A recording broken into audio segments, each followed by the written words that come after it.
Bueno, espero que ya le hayan vendido al director o al coordinador académico sus hojas, porque aunque estas clases son fallidas por la cosa en línea, no sirve para nada, pues aunque sea tengan las hojas para el caso dado, que se debe servir ya en estas circunstancias. Lo que vamos a repasar aquí rápidamente, ¿ya?, es el ácido desoxirribonucleico. En la clase pasada indicamos que está formado por dos líneas, ¿verdad?, que forman los llamados nucleósidos. Una molécula de nucleósido está formado por esto, un puente fosfórico entre una y otra ácido desoxirribonucleico, y está formado por estas circunstancias, la D-ribosa y una base nitrogenada. La D-ribosa y una base nitrogenada. Este es un nucleósido. El nucleósido lleva el nombre de la base nitrogenada que tiene. Las bases nitrogenadas son de dos tipos. Esta es la purina y esta es la pirimidina. Vean ustedes que el que tiene el nombre más corto es que tiene más átomos de carbono. El que tiene el nombre más largo tiene menos átomos de carbono. Son estas circunstancias: la timina, la adenina, la citosina, la guanina. Las cuatro bases nitrogenadas: timina, adenina, citosina, guanina y uracilo. Adenina, timina, guanina, citosina y uracilo. Aquí ya decir que son 1, 2, 3, 4 y 5. Bueno, es que en el ácido desoxirribonucleico, que son los genes, existe timina, y en el ácido ribonucleico es uracilo en vez de timina. Eso es lo que hemos estado diciendo, ¿verdad?, en esas circunstancias. Esta es la doble hélice que así se establece.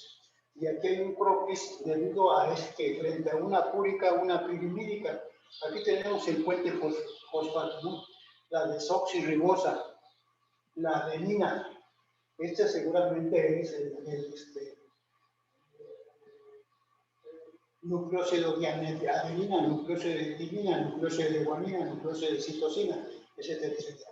Aquí hay un puente hidrógeno entre esta adenina de este lado y esta base nitrogenada de este lado, adenina, y este puente hidrógeno de esta base nitrogenada timina del otro lado. Timina, adenina y el puente fosfórico, así en estas circunstancias, ¿no? Volvamos a repetir para que ustedes queden bien claro con lo que vamos a decir después. Este es el ácido desoxirribonucleico.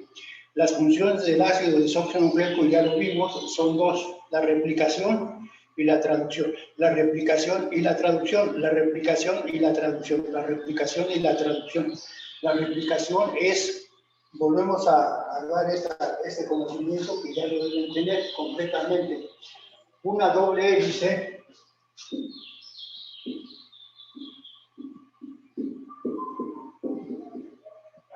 sus puentes hidrógenos se rompen por acciones enzimáticas y quedan expuestas su sucesión de bases púricas y pirimídicas. Y después, frente a una púrica de la hélice madre, se establece una base nitrogenada de neoformación, ¿verdad? Y esto sucede a todo lo largo del ácido desoxirribonucleico. También dijimos nosotros que el ácido desoxirribonucleico forma una cadena muy larga, muy larga, que forma la estructura de un cromosoma. El ácido desoxirribonucleico que se encuentra disuelto, por decirlo así, en el núcleo, al dividirse esta célula, ¿verdad? Al unirse esta célula, se replica el ácido desoxirribonucleico. Y de tal manera que de una célula que tiene 46 cromosomas, que es típico de la especie humana, se forman 2 de 46. Así está, así. También les dijimos a ustedes que la replicación parcial del ácido desoxirribonucleico da como resultado el RNA mensajero y el de transferencia, que son trozos del ácido desoxirribonucleico, en la cual tiene las mismas bases nitrogenadas, menos que en vez de timina existe uracilo, en vez de timina existe uracilo. Esto espero que ya lo hayan captado. Las bases nitrogenadas son estas y estas. Y el nucleósido, que está formado por una desoxirribosa, lleva el nombre de la base nitrogenada que lleva. Este es el nucleósido de adenina, este es el nucleósido de timina y así sucesivamente en estas secuencias. Bien.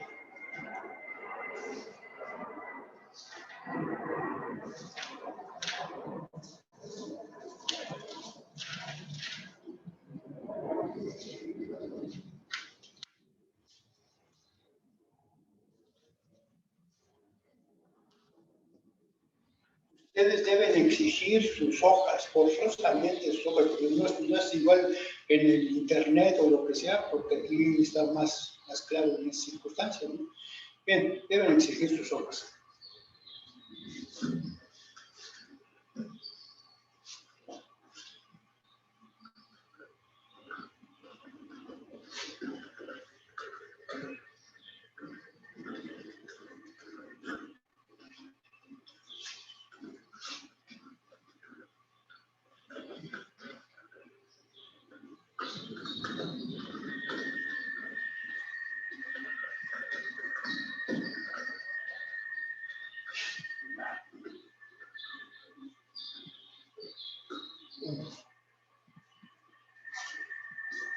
Espero que tengan escaneado esta hoja para que salga en la pantalla de su computadora grande y así la tengan ahí y así podemos establecer estas circunstancias.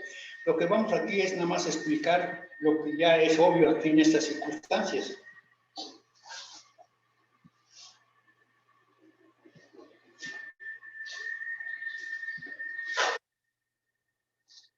La columna, más bien la línea que está hasta abajo, ¿sí?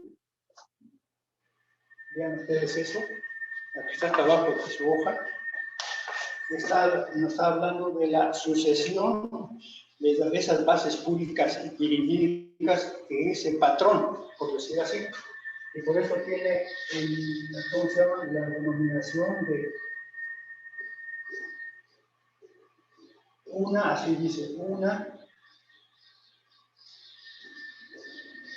cadena de DNA, y está aquí las siglas, todos, ¿verdad? Vamos a poner aquí las primeras: uracilo, ornina, citosina. Bueno, ahí está, la primera cadena. La segunda que está aquí, ¿verdad? Es, tengo una flecha así, y luego así, ¿no? RNA mensajero.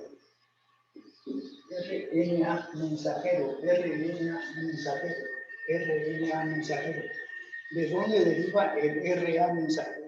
¿Qué quiere decir RNA mensajero? Este es el ácido desoxirribonucleico, el RNA mensajero, que es este. La estructura del RNA mensajero también son bases nitrogenadas, en la cual en vez de timina existe uracilo en esas circunstancias, pero se forma de la siguiente manera. Aquí es la replicación parcial del ácido desoxirribonucleico. Parcial, de tal manera que se replica de esta R5 a R5', nada más este segmento, y esto forma esto.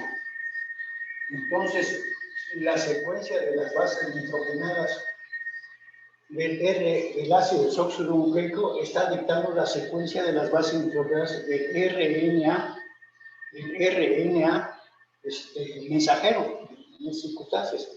Con la diferencia, volvemos a repetir otra vez, que en vez de timina que hay en el RNA, en el ácido desoxirribonucleico, ¿verdad? Aquí hay uracilo. ¿Sí? La secuencia de esas bases nitrogenadas está dictada porque se copió de ahí, del ácido desoxirribonucleico, y por eso se llama mensajero, mensajero en estas circunstancias, ¿no? RNA mensajero. El RNA mensajero migra hacia los ribosomas, en donde se va a producir, aquí está bien indicado, la secuencia de los aminoácidos. Vean ustedes, existe también el RNA, vamos a ponerlo aquí.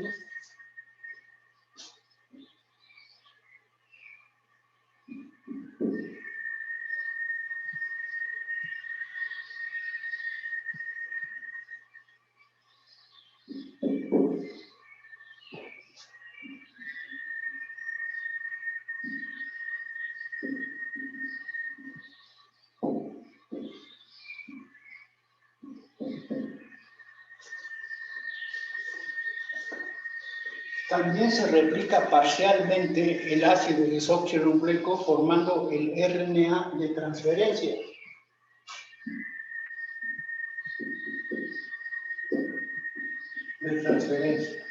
Esta es una secuencia de bases nitrogenadas corta, por decirlo así. Se ha inducido que la secuencia de esas bases nitrogenadas sean aproximadamente unas 90 nada más. Esto es mucho más largo en estas circunstancias. Y tiene dos extremos, lo vimos. Uno por donde reconoce esta secuencia, reconoce y transporta a un aminoácido. Un tipo de aminoácido, lo reconoce y lo transporta y lo lleva al lugar de ensamblaje. Cuando 3 veces coincide que una púrica frente a una pirimídica y una pirimídica con una púrica, 3 veces ahí se deposita este aminoácido. Esto se recorre y sigue el siguiente aminoácido, de tal manera que los aminoácidos se van uniendo unos con otros según la secuencia que le va dictando el RNA mensajero. Por último, podemos decir nosotros que esa secuencia de los aminoácidos está dictada por el ácido desoxirribonucleico. Y este es el mecanismo de la herencia. Este es el mecanismo de la herencia, ¿verdad? Que antes se llamaba factor hereditario. Bien, ¿cómo no va a ser? Así vamos a hablar, ¿no? ¿Cómo va a ser el mecanismo de herencia? Sí, está dado por esta secuencia de aminoácidos dictada por el código genético. La secuencia de las bases púricas y pirimídicas del RNA, el ácido desoxirribonucleico, dicta la secuencia del RNA mensajero, la secuencia del RNA de transferencia que reconoce y transforma transporta a un aminoácido, también está dado en primera instancia en esta circunstancia, ¿no? En esta secuencia. Esto, la secuencia se llama tripleta, ¿verdad? De base púrica y pirimídica, pueden ser puras púricas o puras pirimídicas aquí. La cosa es que frente a una púrica, una pirimídica, se llama, esta secuencia de la RNA mensajero se llama codón y esta se llama anticodón, ¿verdad? Ya se ha descifrado los 64 codones, que es un codón, es una tripleta, es una secuencia de 3 bases nitrogenadas, 3 bases nitrogenadas, 3 bases, formado la estructura de RNA mensajero. RNA mensajero, RNA. Esto se llama codón y esto se llama anticodón. Cuando esto coincide desde el punto de vista bioquímico, se deposita el aminoácido que transporta el RNA de transferencia, ¿verdad? Y la secuencia, lo que más interesa aquí es que la secuencia de los aminoácidos formando las estructuras de las proteínas, está codificada. De tal manera que si las enzimas son las estructuras de naturaleza proteica que aportan la energía de inducción del metabolismo, pues el metabolismo en torno general está dictado por la herencia, que es el ácido desoxirribonucleico. Estos son los estudios más maravillosos que ha existido en la ciencia médica, en la ciencia bioquímica, en estas circunstancias. Y no todavía más.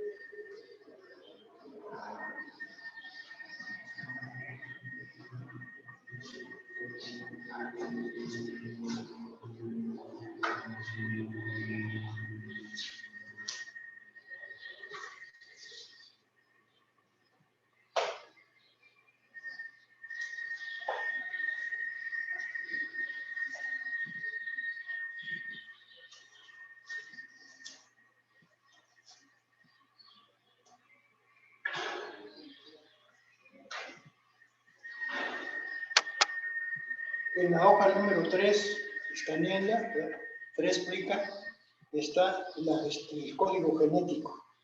Está formado de la siguiente manera.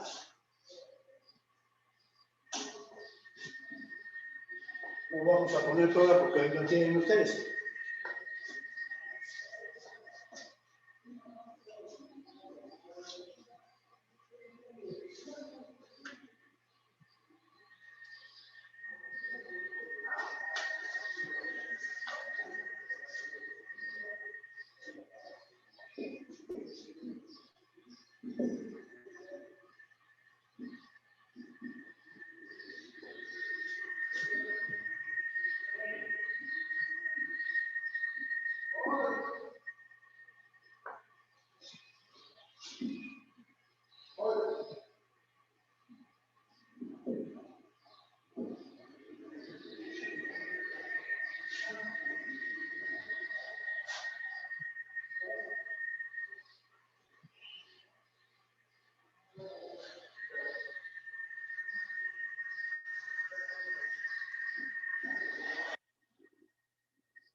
Ahora pónganme en su pantalla la hoja 8 y la hoja 7 y 8. Está ahí esquematizados los aminoácidos. No es ocioso repetir que es un aminoácido. Un aminoácido es una estructura cuaternaria, hidrógeno, carbono, oxígeno y nitrógeno, que tiene dos radicales activos, carboxilo y amígeno, carboxilo y amígeno. Vean ustedes ahí, en esa misma hoja. Estamos repitiendo muchas veces lo mismo, pero hasta que ya sea el manejo común.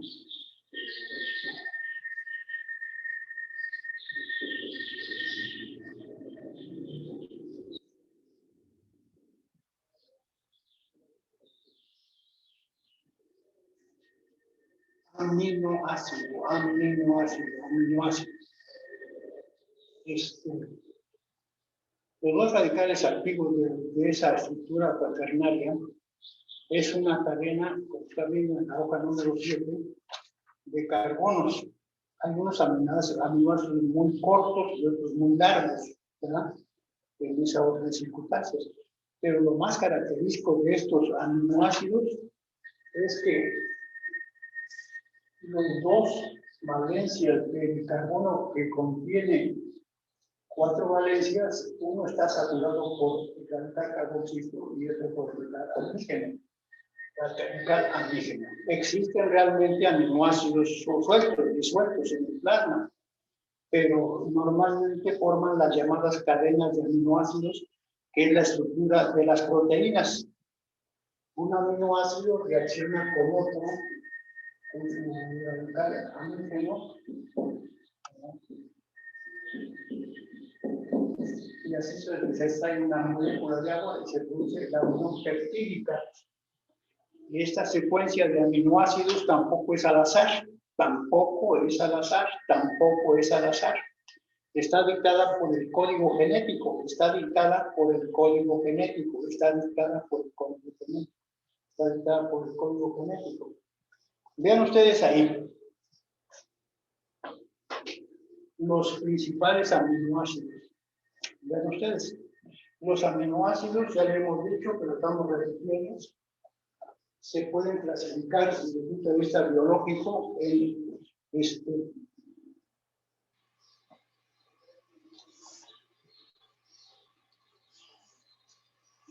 indispensables y no indispensables. Es decir, hay algunos aminoácidos que no se forman en el metabolismo, ¿verdad? Y hay otros que sí se forman por el metabolismo, de tal manera que algunos aminoácidos hay necesidad que entren a la economía del organismo ya formados.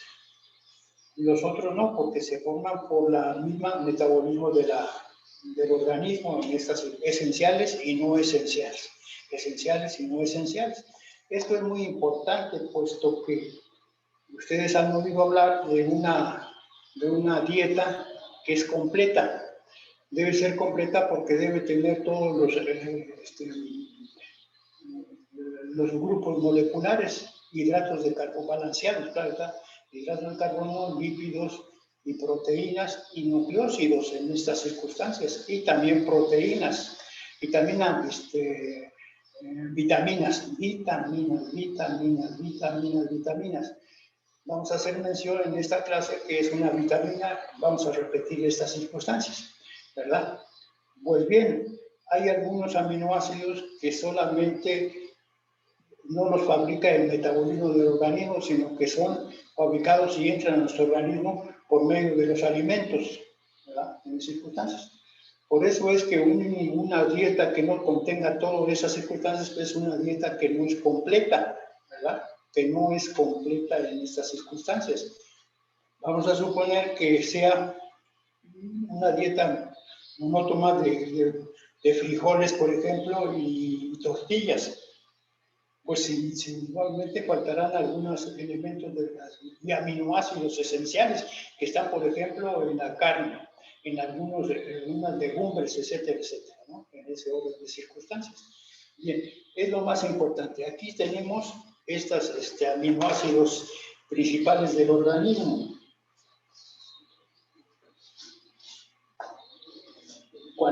todo estudiante de químico farmacobiólogo debe tener ya estos principios porque está estudiando bioquímica, va a estudiar bioquímica orgánica forzosamente, ¿verdad? Y algunos médicos, algunos estudiantes de medicina, inclusive por experiencia propia, creían que los aminoácidos, el tipo de aminoácidos son múltiples, cientos según ellos. Y no, esto nada más tipo de aminoácidos que existen en el organismo, nada más, ¿no? Vean, encuéntrenlos en esas circunstancias. La arginina, la ácido aspargico, aspargina, citosina, ácido glutámico, glutamina, glicina, histidina, isoleucina, leucina, glicina, metionina, fenilalanina, prolina, serina, treonina, triptofano, tirosina y valina, ¿verdad?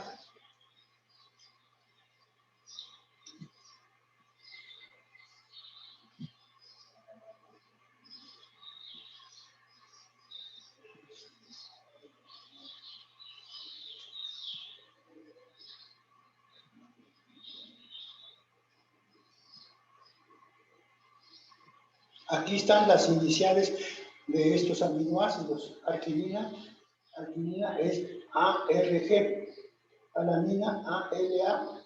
Ustedes tienen que dar todas estas circunstancias, ¿no? Aspargina ASP, ¿verdad? Bien.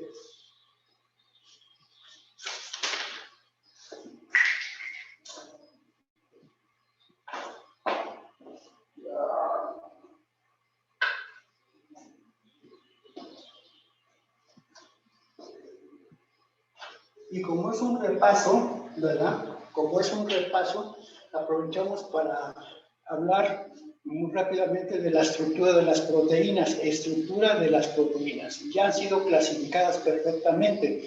Ustedes tienen que estudiar perfectamente la clasificación de las proteínas.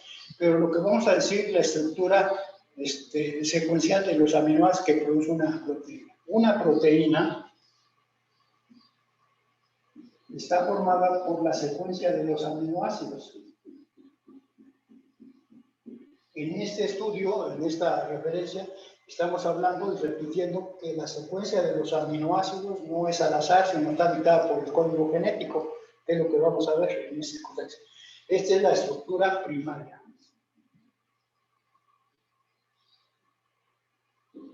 Estructura primaria, estructura primaria, estructura primaria. Cuando esta columna se repliega, ¿verdad? Vamos a ponerla así. Aminoácido, aminoácido, aminoácido, aminoácido, aminoácido, aminoácido, aminoácido. Y aquí hay citosina, y que hay un puente entre citosina 7 y citosina 40, por ejemplo, hay un puente disulfuro. Y este es el único puente entre un aminoácido y otro que es más fuerte, ¿verdad? Esto no es al azar, de tal manera que la estructura primaria de las proteínas se repliega por la secuencia de esto, en esas circunstancias.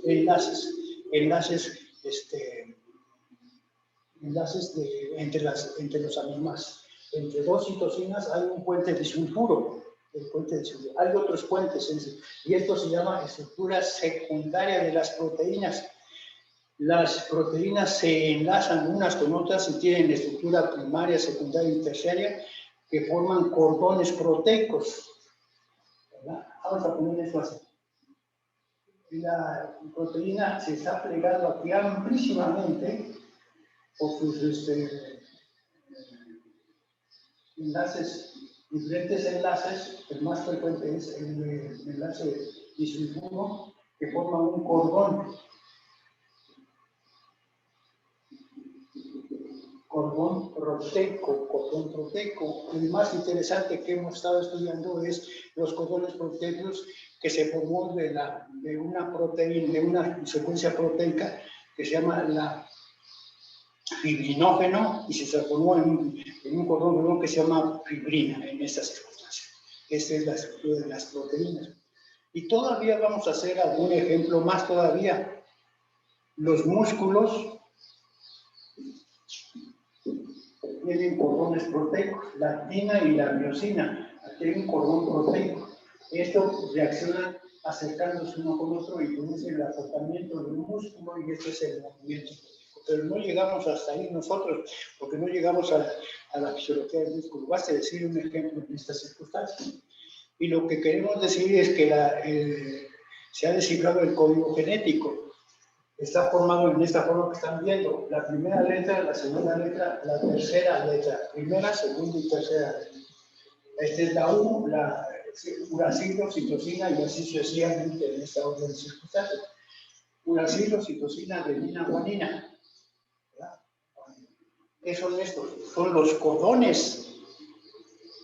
Los codones de perdón, los anticodones, porque hay un asilo aquí, anticodones. ¿Están en dónde? Aquí, miren, recuerden, aquí la aminoácido y esa es la tripleta.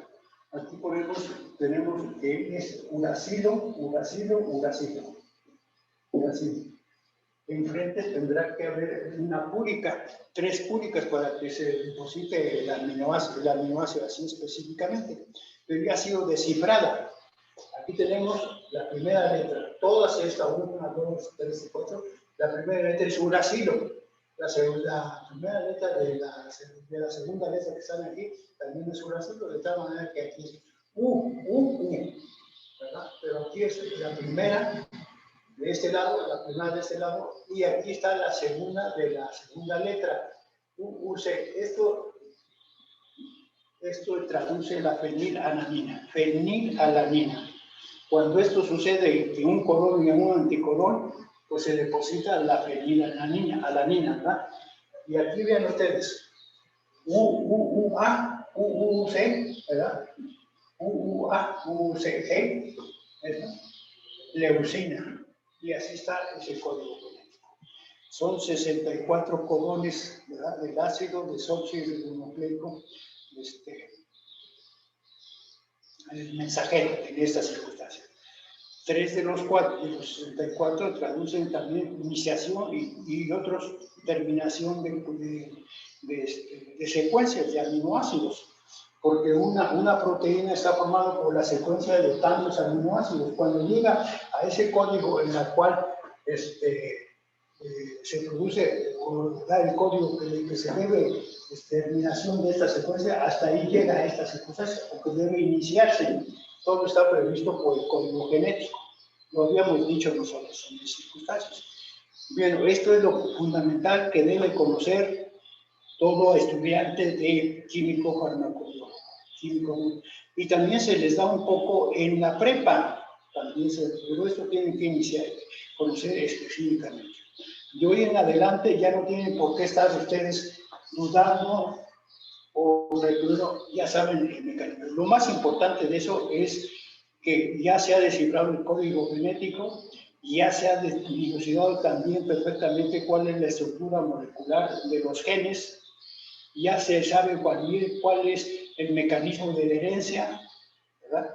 Todo esto es la primera parte que se estudia en un libro de genética, pero también en fisiología. ¿Por qué esos estudios? ¿Por qué esa parte de la fisiología? Porque estamos estudiando los materiales genéticos, los principios y los materiales en estas cosas. Recuerden ustedes que esto se realiza por los ribosomas. Los ribosomas, los cuales se encuentran, son organelos de la célula. ¿Qué es un organelo? Es una estructura subcelular, ¿verdad? Una estructura subcelular. Aquí tenemos estos ribosomas que están en la fábrica de proteínas, que es el retículo endoplásmico. Y para conocer un poquito más sobre esto que hablamos, todavía vamos a hablar sobre estas circunstancias.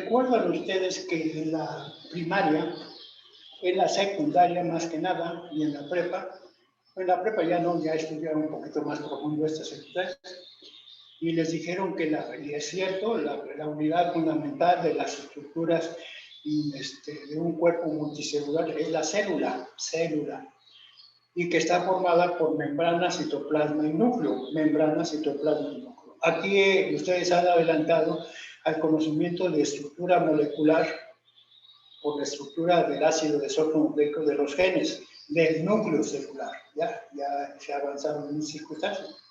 Pero otros organelos de la célula, vean ustedes ahí en su hoja, voy a ver si están por ahí para que ustedes la saquen.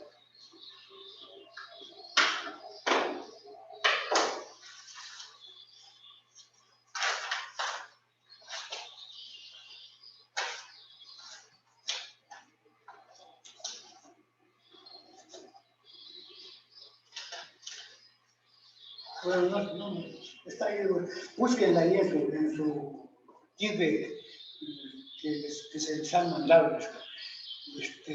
Existen muchas estructuras subcelulares que se llaman organelos. Lo que yo quiero decirles es lo siguiente. Aquí tenemos un croquis del núcleo. Este es la membrana celular. Aquí tenemos el retículo endoplásmico.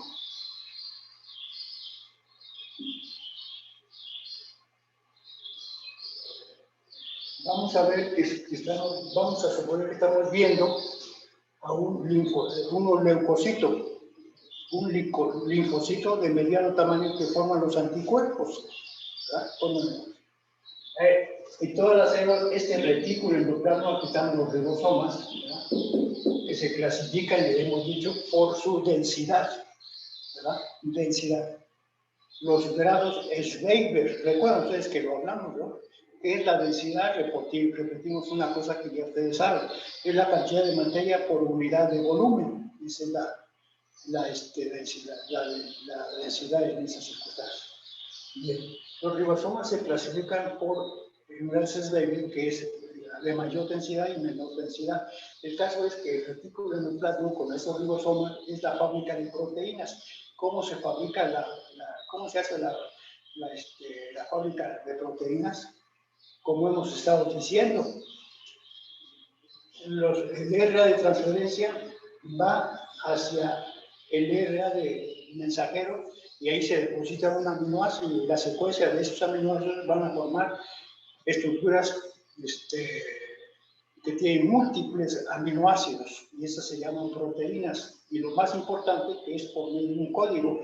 El código se puede entender que la secuencia de las proteínas, la estructura básica de las proteínas no es al azar, sino es codificado. Está codificado por el codón y el anticodón de estas circunstancias. Este es el retículo endoplasmático. Pero lo que yo quisiera decirles, ¿verdad? Y ya palmando otro órgano organelo de la célula es la membrana.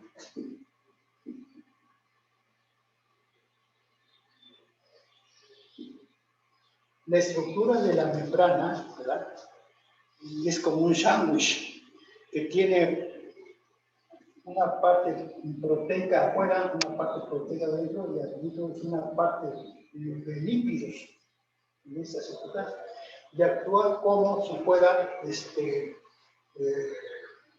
una estructura de filtración en estas circunstancias, las membranas. Recuerden que la estructura de la membrana actúa como antígeno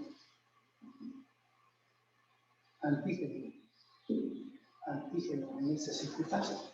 De tal manera que el poder de las células del organismo, cuando se le están metiendo células que no son de ella, puede producir anticuerpos en estas circunstancias, ¿no? Lo vimos en ese tema. Lo más que yo quisiera que ustedes entiendan es que las membranas celulares son prolongación de esta membrana externa. Vamos a suponer aquí esta membrana se prolonga aquí así, y aquí se bifurca, y se vuelve a bifurcar y entonces forma una red. Esto llega acá y forma la membrana nuclear.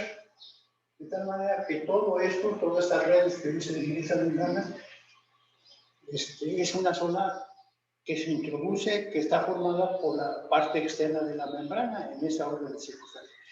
Y hay toda una parte de estudios de las funciones de las membranas. Nosotros estudiamos un poquito nada más de la filtración, del transporte activo y pasivo a través de membranas. Membrana tiene que decirse celular, porque hay múltiples membranas, ¿verdad? Múltiples que realmente no llegan a ser de origen celular. Son hasta artificiales en estas circunstancias, ¿no? Eso es lo que yo quería decirles en estas circunstancias.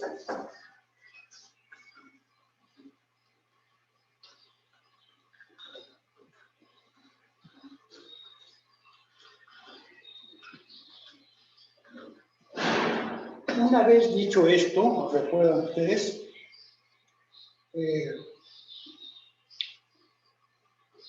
pasamos nosotros a ver la importancia de los conocimientos de las membranas, de las estructuras proteicas, ¿verdad? Hay proteínas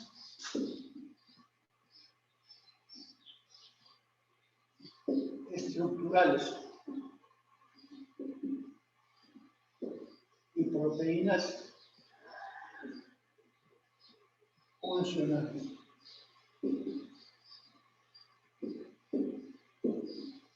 Los ejemplos de una proteína estructural son los cordones proteicos de los músculos. De los músculos, por ejemplo. Y el ejemplo más importante es, los funcionales son las enzimas. Las enzimas. ¿Recuerdan ustedes qué concepto les dimos de enzima? Así, a grosso modo, muy especial, es una estructura de naturaleza proteica.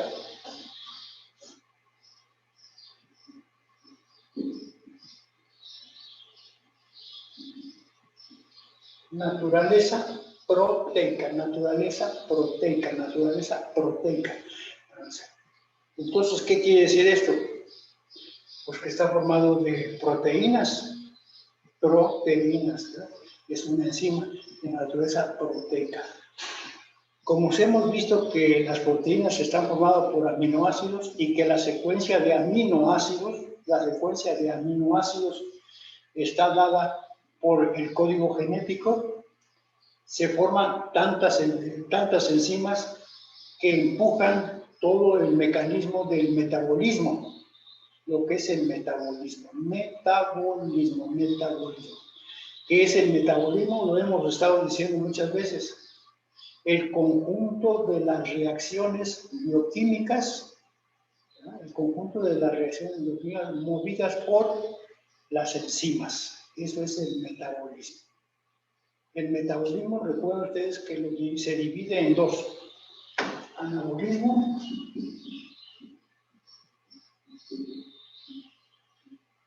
y catabolismo.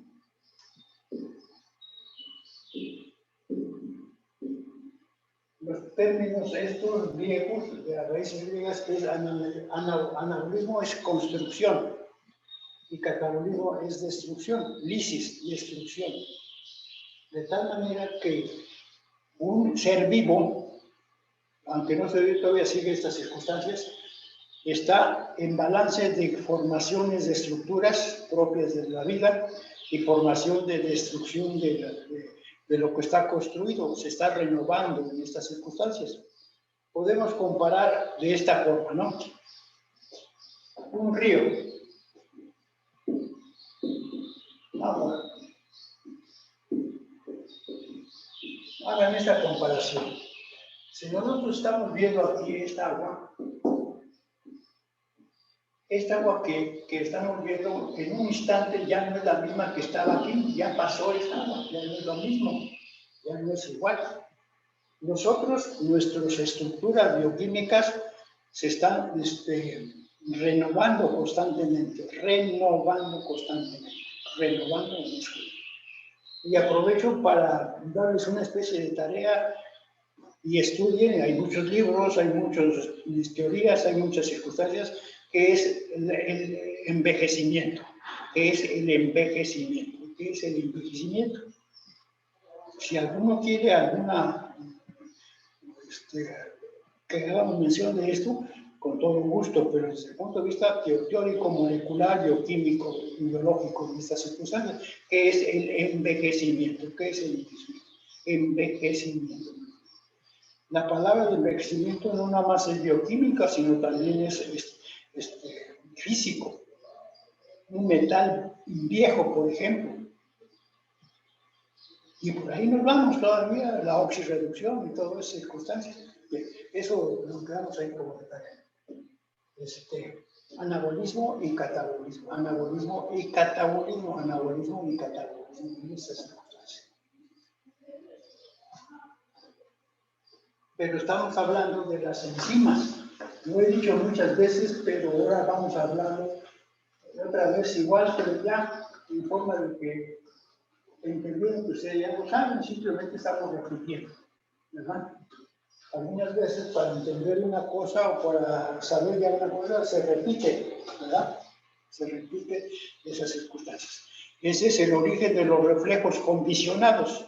Nos vamos a meter en esas circunstancias, ¿no? Enzima. Estructura de naturaleza proteica. Termolábil.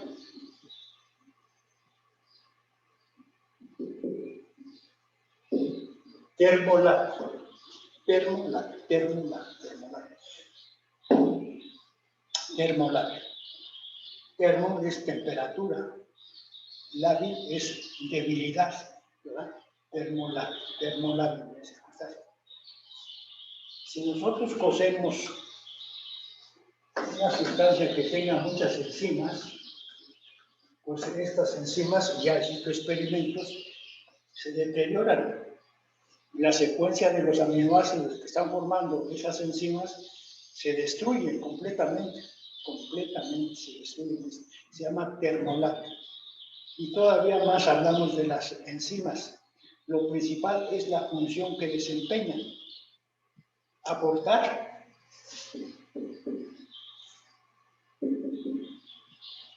la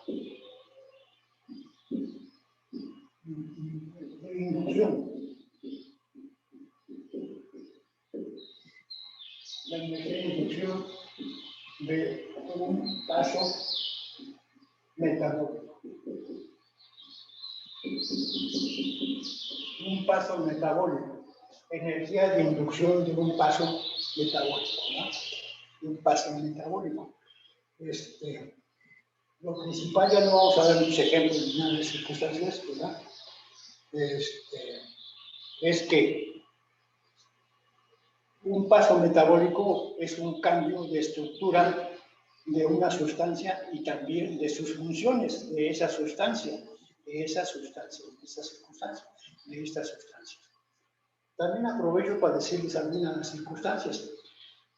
El cocimiento de algunas verduras coarta, ya no hace que esas vitaminas, que también son termolábiles, no funcionen. De tal manera que los vegetales, si generalmente todos se comen sin cocer ni nada de eso, ¿verdad? Pues sí llegan las vitaminas que contienen esos vegetales. Pero si esos vegetales son hervidos, pues ya no tendrán ninguna vitamina, ya fueron destruidas por el cocimiento en estas circunstancias. Pero afortunadamente existen algunas dietas que están formadas por vegetales vivos todavía en esas circunstancias, la lechuga, etcétera, etcétera, ¿verdad? En esas circunstancias. Aporta la energía de inducción de un paso metabólico. Nosotros prácticamente no vimos o hacemos mención un poco de las enzimas, pero aquí estamos hablando lo mínimo de estas circunstancias, ¿no? ¿Verdad?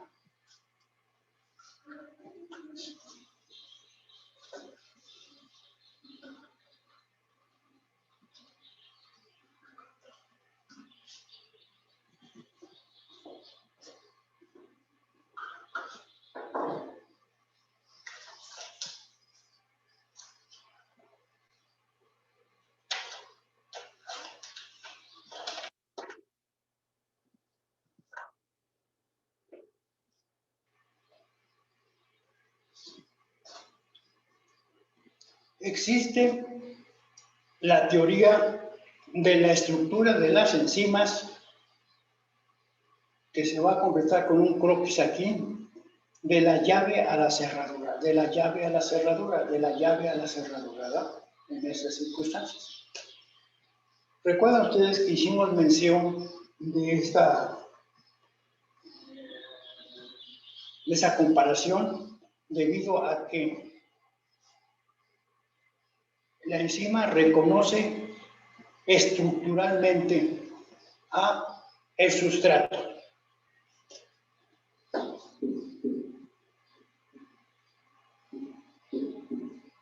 Al sustrato.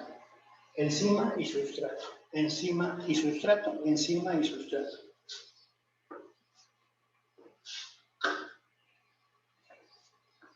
Ahora, por definiciones. Definiciones, ¿verdad? Definiciones.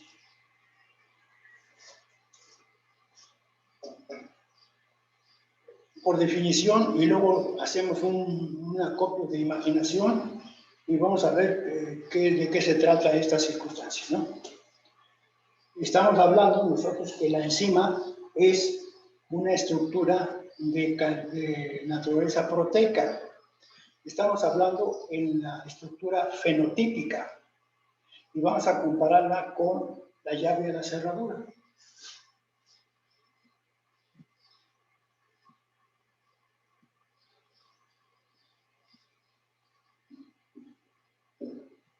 ¿Verdad? La llave de la cerradura tiene estos niveles: alto, bajo, bajo, alto, alto, alto. Y aquí tenemos el cilindro de una cerradura.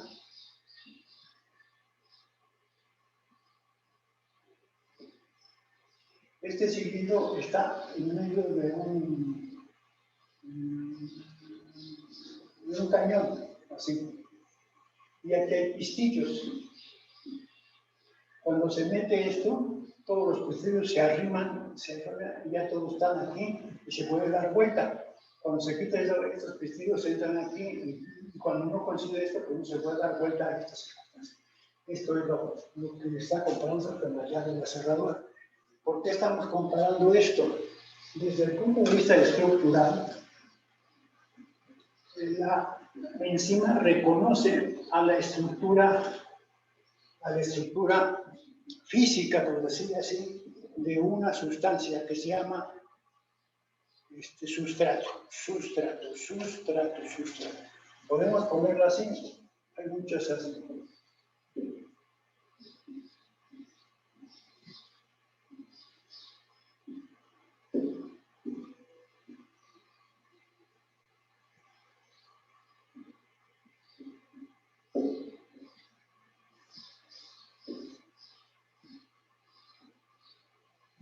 Esto se estudia en todo un capítulo de la biología que se llama enzimología. Enzimología, estos son los principios. Esto sería la enzima y este sería el sustrato. Esto. Comparen, imagínense que este sustrato físicamente se compara con la llave de la cerradura. De tal manera que toda enzima reconoce al sustrato desde el punto de vista físico, en esas circunstancias, ¿verdad? En esas circunstancias. Y lo que más importante que tiene esta relación de la estructura de una enzima es que, como es proteico, está formado por aminoácidos, formando proteínas, de tal manera que esto forma está formado por secuencia de aminoácidos dictado por el código genético. Dictado por el código genético en estas circunstancias. Y lo más importante de todo es la secuencia funcional de estas circunstancias. Vamos a poner así.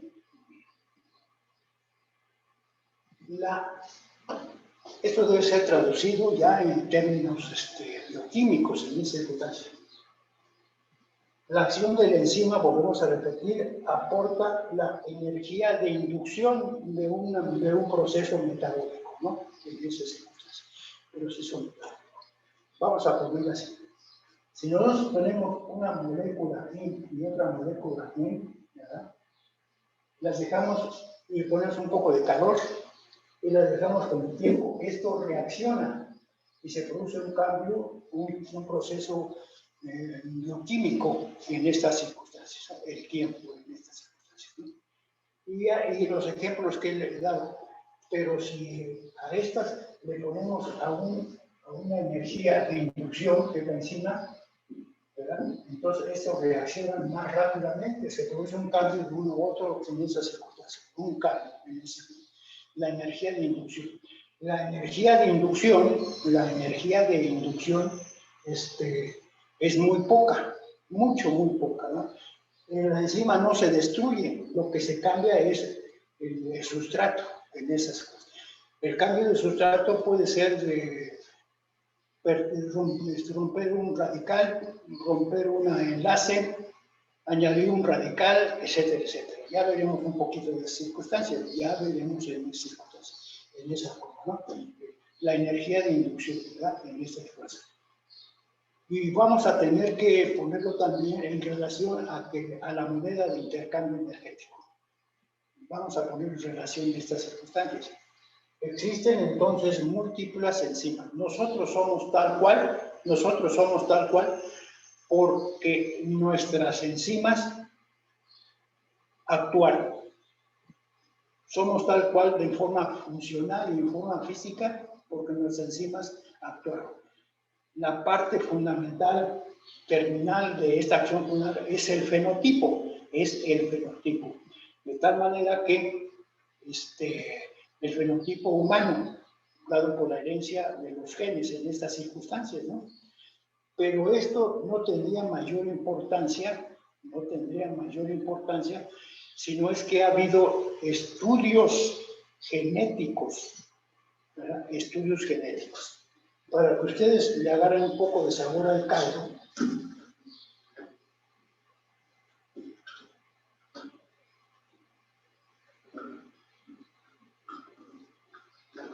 metabolismo es todos los procesos que forman en la vida, todos los procesos que dan la vida en esa circunstancia, ¿no? Se ha podido inyectar enzimas a bacterias, genes, se han podido inyectar genes extraídos, por ejemplo, de las células que forman la insulina. La insulina está formada por la acción de genes de las células de los islotes pancreáticos, ¿ah? De tal manera que al inyectar genes, ¿verdad? genes a esta bacteria, esta podrá producir insulina, de tal manera que uno de los mecanismos para producir insulina es este mecanismo, ¿no? En esta forma, ¿no? Se han hecho muchos estudios en este sentido, Y todavía más recuerden ustedes que esta secuencia es la de mayor importancia, la que hemos estado repitiendo y la que vamos otra vez a repetir aquí. Todo el proceso funcional de los fenómenos normales a nivel astronómico, a nivel biológico, etcétera, etcétera, tiene un proceso secuencial, Recuerden ustedes que les hablé del proceso secuencial de su formación. El primer año, segundo, tercero, cuarto, quinto y sexto año de la primaria, secuencial. Nosotros hemos estado en primer año de primaria, nos da la utilidad y estamos transformados, ya somos producto del primer año. Y ese producto es el sustrato del segundo año y así sucesivamente, ¿no? Así se puede comparar en estas circunstancias, ¿no? Ustedes están siendo partícipes del sustrato del tercer semestre, parece, ¿no? Del tercer semestre de la carrera de físico médico. Pero una vez transformados, capacitados, por decir así, son el sustrato del cuarto semestre y así sucesivamente. ¿Qué pasaría si no pasaran por todos esos casos? Pues no se podía avanzar nada, absolutamente. Por eso es que yo le estoy diciendo a ustedes que las clases en línea no son muy útiles, que digamos, y mucho menos cuando se trata de hacer, ¿cómo se llama?, análisis de laboratorio o cosas presenciales, cosas de laboratorio. Pues no se puede capacitar, entonces pues no es en esa forma, ¿no? En esas circunstancias.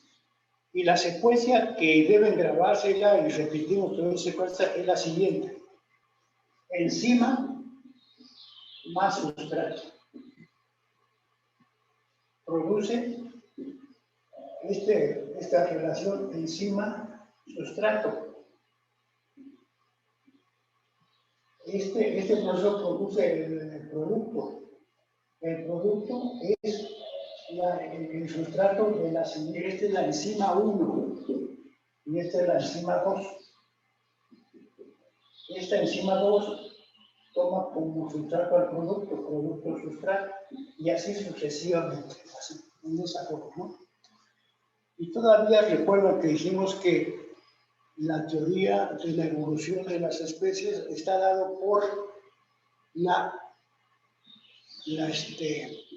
incidencia de radiaciones que producen mutaciones.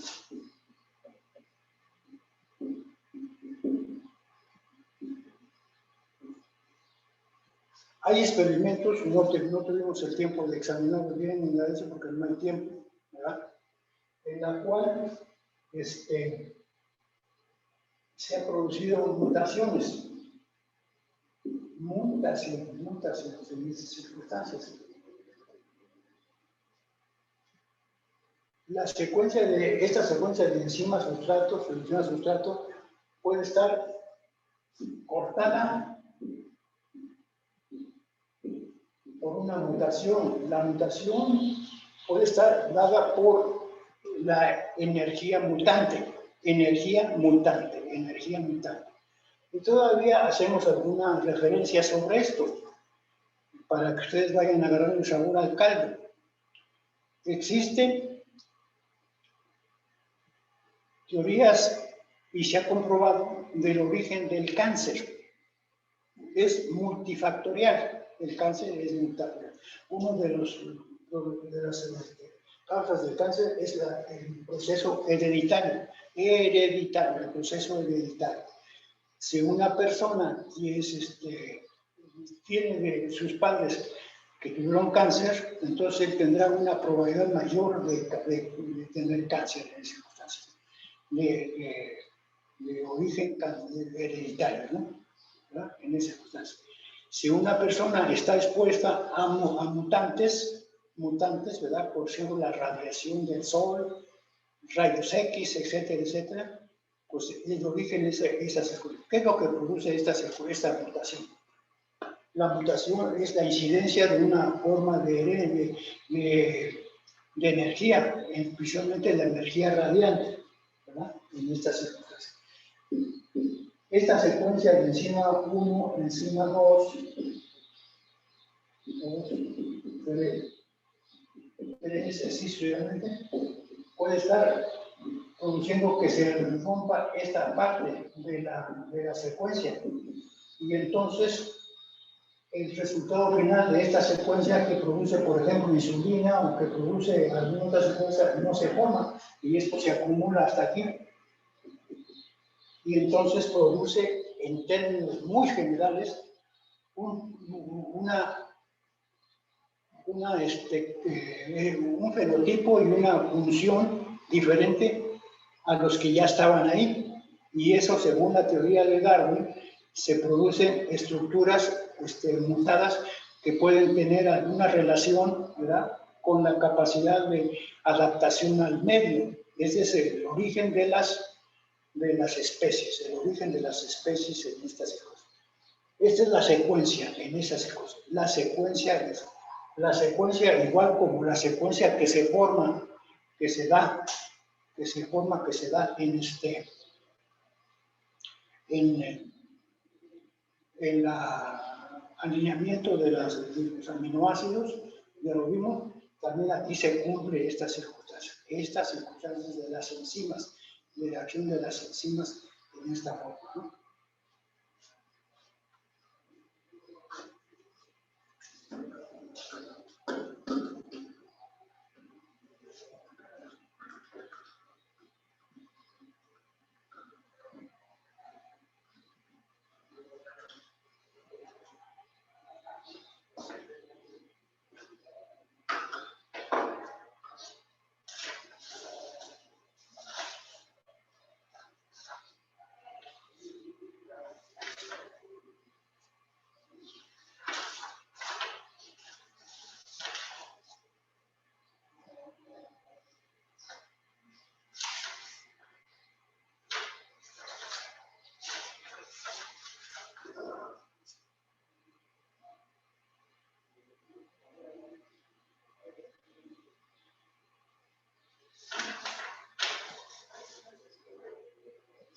Antes de irnos, pues tiene mucho calor, ya que ya no aguanto, ¿verdad?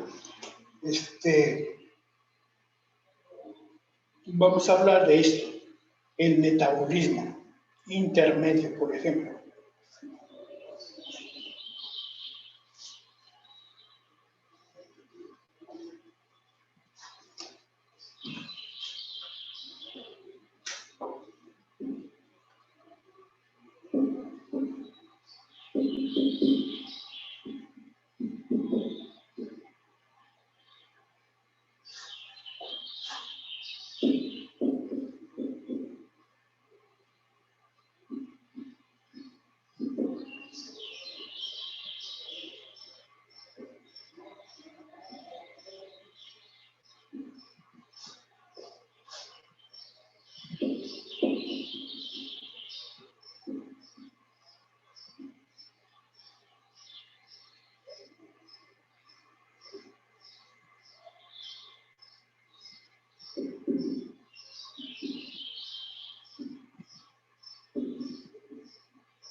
Pongan en su pantalla, para que lo vean bien, la hoja número 4, en la cual está resumido las llamadas 4 etapas del metabolismo. ¿Verdad?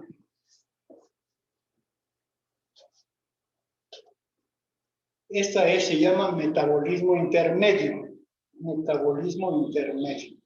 El metabolismo primario, pues es la formación de las enzimas, del ácido desoxirribonucleico, etcétera, etcétera. Y el terminal, pues la degradación. Son 4 etapas. Esto es muy importante que lo vean. Entonces, la primera etapa se llama glucólisis. Primera glucólisis. La palabra lo indica. Destrucción de la glucosa. Habíamos dicho nosotros, y lo repetimos aquí en este momento, ¿verdad?, que la glucosa es el energético metabólico inmediato a degradar. Recuerdan yo que les dije, le puse el ejemplo, recuerdan que les puse el ejemplo de la gasolina. La gasolina viene de una purificación del petróleo.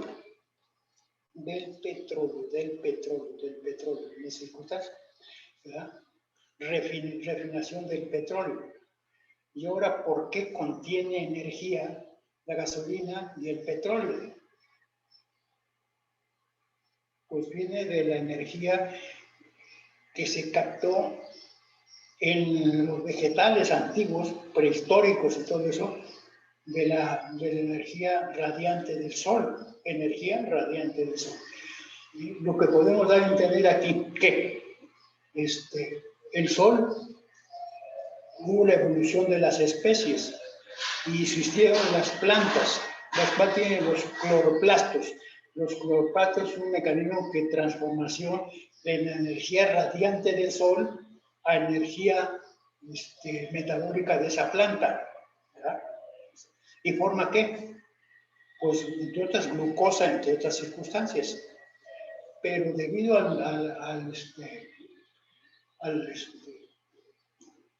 los procesos de la evolución de la Tierra, ¿verdad?, esos estudios se degradaron por muchos mecanismos, bacteriano, etcétera, etcétera, y formó lo que se llama el petróleo. Por eso el petróleo se encuentra debajo de la Tierra, ¿verdad? El petróleo es debido a la degradación, oxirreducción con el tiempo de las plantas de aquel primitivo circunstancias. Eso es energía, pero hay que purificarlas, ¿verdad? En esta hoja de la número 4 nos está hablando de el origen de la llamada moneda de intercambio energético, de dónde se saca la energía por medio de las estructuras metabólicas en ese sentido. La primera etapa es la glucólisis. La glucosa es esa molécula de 6 átomos de carbono, ahí la está, que a través de procesos enzimáticos, ya están aquí en las otras hojas esos procesos enzimáticos. Ya veremos en ese curso. Esos procesos enzimáticos, ¿verdad?, hacen que se produzca, se chupe, se exprima esa sustancia y en forma de hidrogeniones. ¿Qué es un hidrogenión? Pues es un átomo de hidrógeno, así se puede comparar. Pero para hacer esa energía se necesita invertir algo de energía, pero da como resultado que nos da energía en forma de hidrogeniones, ¿verdad? Ahí está. La segunda etapa, cuando esa molécula de 6 átomos de carbono que está aquí se convierte en el piruvato, 2 de piruvato, también se necesita energía para que enzimática para que se produzca eso. Pero aquí se van a formar, igual que en la otra, 4 hidrogeniones. Esa molécula de 3 átomos de carbono sigue degradándose por acciones enzimáticas y nos da la acetil, 2 moléculas de acetilcoenzima A. La acetilcoenzima es una molécula de 2 átomos de carbono, de 2 átomos, es la acetilcoenzima A, la acetilcoenzima A. Esta es la estructura que va a alimentar a la tercera etapa de esta degradación para formar la energía metabólica en estas circunstancias de 2 átomos. Y esta es la piedra angular, lo hemos estado diciendo, la piedra angular del catabolismo y del anabolismo. Las moléculas grandes se van formando por eslabones, ¿verdad?, de 2 átomos de carbono, que es la acetilcoenzima. Las grandes moléculas se van degradando por eslabones de 2 átomos de carbono, que es la acetilcoenzima en estas circunstancias. Por eso está en medio de estas circunstancias, ¿verdad? En medio de estas circunstancias. La acetilcoenzima, ¿verdad?, me sirve para formar una secuencia que se llama el ciclo de Krebs en esas circunstancias. Pero esta acetilcoenzima, aquí está, vean ustedes, flechas que van hacia la acetilcoenzima. Aquí está lo que estamos viendo. Esta molécula de 6 átomos de carbono, que es la glucosa, se degrada a piruvato. Aquí está. Se forma la acetilcoenzima y forma el ciclo de Krebs aquí en este ciclo, ¿no? Esta oxidación de esa molécula de piruvato da como resultado la moneda de intercambio energético. Ya veremos esto, ya lo vamos a repasar en estas circunstancias. Esto llega y sale en estas circunstancias. Lo que entra aquí, pues se va formando ciertos aminoácidos. La molécula de acetilcoenzima se va formando ciertos aminoácidos. Recuerden que estamos en la química del carbón, ¿verdad? Con esta misma molécula se forma el succinato coenzima, síntesis de porfirinas, ¿verdad?, de las estructuras de la hemoglobina, ¿verdad? Pero sí, diversas síntesis, acetilcoenzima, síntesis de esteroides, síntesis de ácidos grasos en estas circunstancias, ¿no? Este es acetilcoenzima en estas circunstancias. Vean ustedes que la acetilcoenzima alimenta la degradación de estas sustancias, ¿verdad?, en un ciclo que se llama ciclo de Krebs. Vean en la hoja número 5 que en el lado izquierdo superior está esa secuencia. Vean ustedes entonces que tenemos al principio ¿cuál? La acetilcoenzima, ¿verdad? Y luego tenemos el piruvato. Ahí no tenemos la acetilcoenzima, pero ahí tenemos el piruvato. Y luego tenemos cada flechita es un paso enzimático hasta dar la acetilcoenzima, lo que estamos diciendo aquí. La acetilcoenzima, ¿verdad?, alimenta una molécula de 1, 2, 3, 4 átomos de carbono, que es oxaloacetato. Al unirse con otra molécula de acetilcoenzima, forma una molécula de 6 átomos de carbono. Es el citrato, y así se va degradando y produciendo hidrogeniones, produciendo hidrogeniones. Las flechas que están aquí nos están hablando que todo esto se va a usar, esos hidrogeniones se va a usar para una secuencia que se llama, la anterior se llama el ciclo de ácidos tricarboxílicos, y se llama la fosforilación oxidativa. La fosforilación oxidativa, que es la que vamos a ver en la siguiente clase, es la formación de la llamada moneda de intercambio energético. Esto es muy importante, muy importante para que ustedes entiendan qué es esa moneda de intercambio energético. Debido a que está haciendo mucho calor, camaradas, pues yo ya me retiro, ¿va? Además, está haciendo tanto calor que no soporta, ¿va? Entonces, vamos a seguir en circunstancias. Y vuelvo a repetir, los que quieran venir a presenciales, bienvenidos. Con ello voy a dar la clase un poquito más amable y más importante y más útil en estas circunstancias. Mi grupo de ya ve en eso que hizo que esté dando esa clase en estas circunstancias. Aquí ya no se puede soportar más porque hay un calor inmenso en estas circunstancias. ¿Ya? Hasta ahí le llegamos. Mañana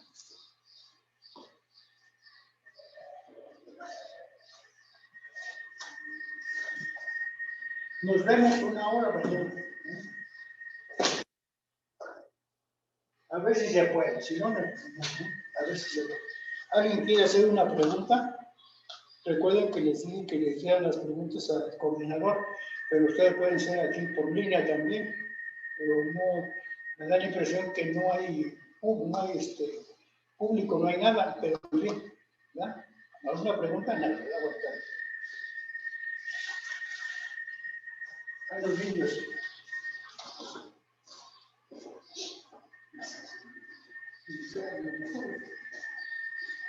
Yo sí tengo una duda. ¿Eh? ¿Qué duda? Sobre el funcionamiento bien de las vitaminas. Vitaminas, Sí, lo había mencionado sobre qué es la avitaminosis. voy a procurar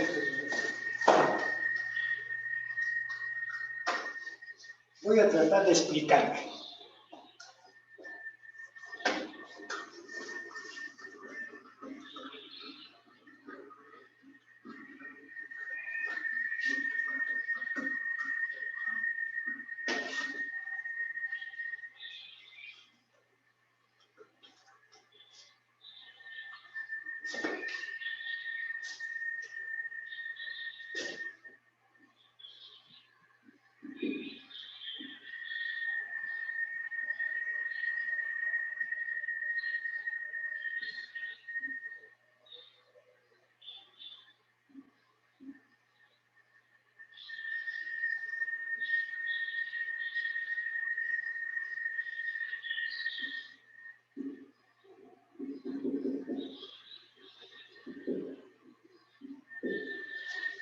Ustedes ya ahorita entendieron, espero, la forma como actúan las enzimas. Las enzimas son las inductoras del metabolismo, ya lo entendieron. Pero ahora quiero que ustedes entiendan que es una acción coenzimática. Coenzima viene del griego, de la raíz griega, que significa colaborador, colateral, que ayuda a algo en esa coenzima, coadyuvante, por ejemplo, un policía se vale de un espía, por ejemplo, que es coadyuva a la acción de la policía, ¿verdad? Un colega es aquel que es colateral, semejante a esa profesión que tiene, colega entre médicos, colegas entre químicos, farmacólogos, cómplice también, esa es la partícula, ¿verdad? En ese cosa, cómplice, etcétera, etcétera, ¿no? Pues bien, todo el mundo ha oído hablar de las vitaminas, vitaminas. Así como hablamos nosotros, así como hablamos que existen aminoácidos esenciales y no esenciales, y que dijimos que los aminoácidos esenciales son los que no se aplican el metabolismo de esa persona, ¿verdad? De esa especie, ¿verdad? Tiene que tomarlos ya hechos en sus alimentos, en estas circunstancias, ¿no? De esa forma. Por eso es que cuando ya vimos en este caso, cuando un alimento no tiene todos los elementos nutritivos, ¿verdad? Pues le va a fallar la presencia de esas enzimas ¿cómo se llama? Esenciales en estas secuencias, y eso se establecerá en un metabolismo inferior, ¿no? Una desnutrición en estas circunstancias. Bien, aquí ponemos un croquis. Un croquis. Se ha estudiado perfectamente cuáles son y cuáles con los nombres de diferentes vitaminas. Vitamina C, complejo B, la vitamina B1, etcétera, ¿verdad? En esas circunstancias. Y nos han hablado, o el mundo sabe exactamente qué importancia tienen las vitaminas en esas circunstancias. Pues bien, al camarada que me acaba de dar esa pregunta, qué bueno, porque se entiende que tiene, ¿cómo se llama? Ganas de saber un poquito más y comprender las circunstancias. Yo me refiero a esas circunstancias que seguramente si ustedes van al internet y nos hablan de una, ¿cómo se llama? De una definición, pero la pura definición, si no tiene conocimientos básicos, pues no se entiende tampoco, ¿no? Por definición no se puede aprender más de una secuencia en estas circunstancias. La vitamina es una coenzima.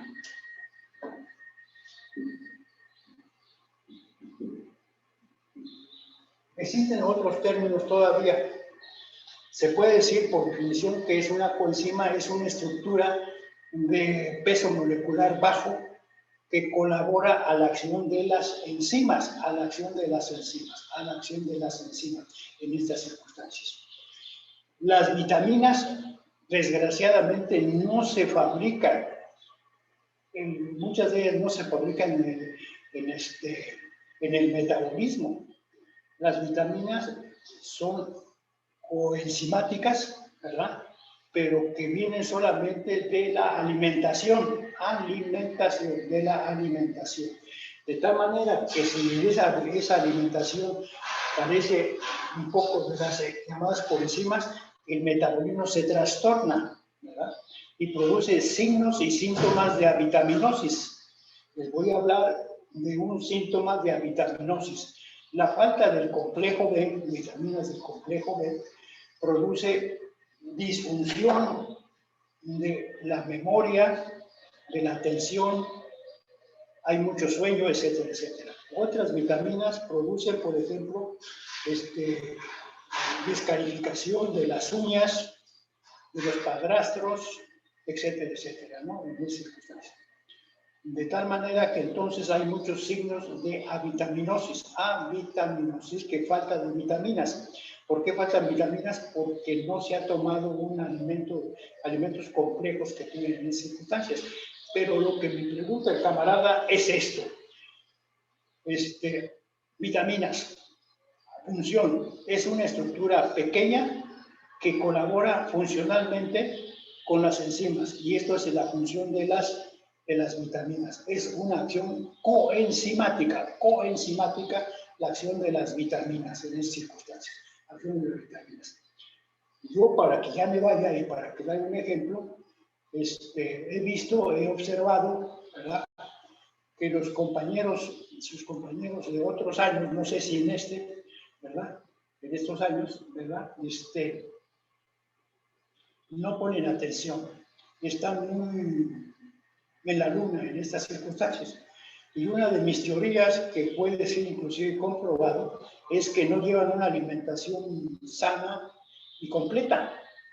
¿Por qué? Porque muchos de ustedes vienen de la provincia y tienen que comprar aquí cualquier chatarra, alimentos chatarra.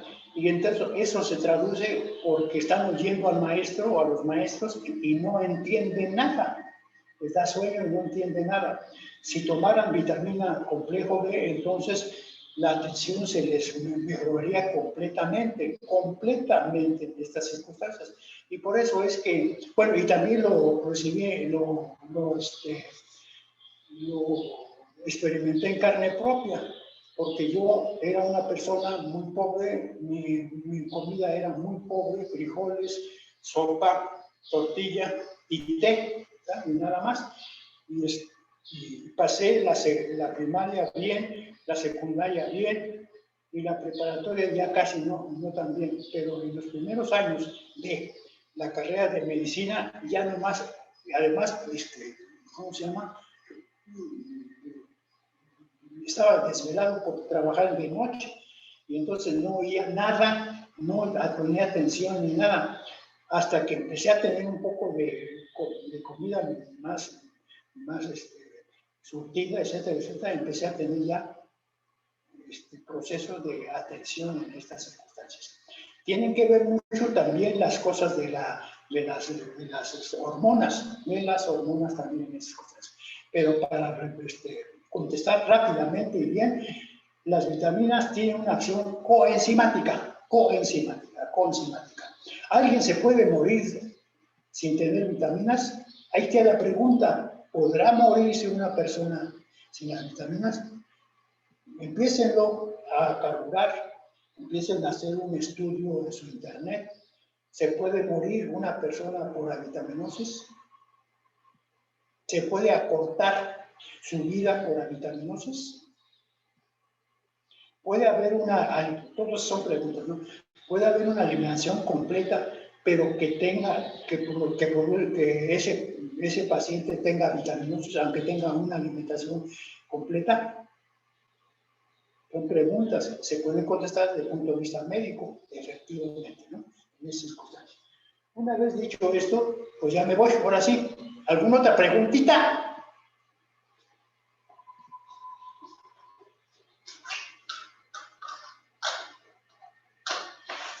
Y recuerden ustedes, ahora sí ya me voy, ahora sí ya me voy. Recuerden que las hormonas orquestan la acción enzimática. Van así, se orquestan la acción enzima. Uno de los mecanismos de acción de las hormonas es orquestar la acción enzimática y el metabolismo indirectamente. Así que ahí los vídeos, ¿eh? Sale, profe, cuídese.